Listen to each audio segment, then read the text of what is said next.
Hello viewers, welcome back to my channel. Mutton curry తయారీ విధానం చూద్దాం రండి. ఫస్ట్ ఆయిల్ వేసి ఆయిల్ వేగాక అందులో ఉల్లిపాయలు వేయాలి. ఉల్లిపాయలు బాగా మగ్గాక మటన్ తీసుకొని మటన్ వేయాలి. మటన్ కొద్ది కొద్దిగా వేస్తే ఇలా కలుపుతూ ఉండాలి. మటన్ మొత్తం వేసాక బాగా కలుపుకొని మూత పెట్టేసేయాలి. ఒక 15 మినిట్స్ ఆయిల్లో ఉడికాక ఒకసారి మూత తీసి కలుపుకోండి. చూడండి ఎంత బాగా మగ్గిపోయిందో. అలా మగ్గిపోయిన మటన్లో అల్లం వెల్లుల్లి పేస్ట్ వేయాలి. అప్పుడే నూరిన పేస్ట్ అయితే చాలా బాగుంటుంది టేస్ట్. తర్వాత తగినంత పసుపు కూడా వేసుకొని బాగా కలుపుకోవాలి.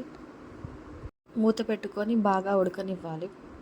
కూర ఉడికేటప్పుడు మధ్యలో వాటర్ అయిపోతే మధ్యలో వాటర్ పోసుకోవాలి. గ్రేవీ కోసం మేము ముందుగానే వాటర్ పోసుకున్నాం. ఇక్కడ వేడి వాటర్ పోసుకుంటే చాలా బాగుంటుంది, టేస్ట్ తగ్గదు. అండ్ తర్వాత ఇక్కడ కారం వేసాం. కారం అండ్ ఉప్పు వేసి బాగా కలుపుకోవాలి.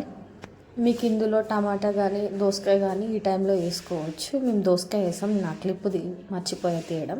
అండ్ టమాటా దోసకాయ కూడా వేసిన తర్వాత కూర ఉడికిందా లేదా చూసి చెక్ చేసి నూరిన మసాలా అండ్ కొత్తిమీర వేసి 5 మినిట్స్ ఉంటే సరిపోతుంది.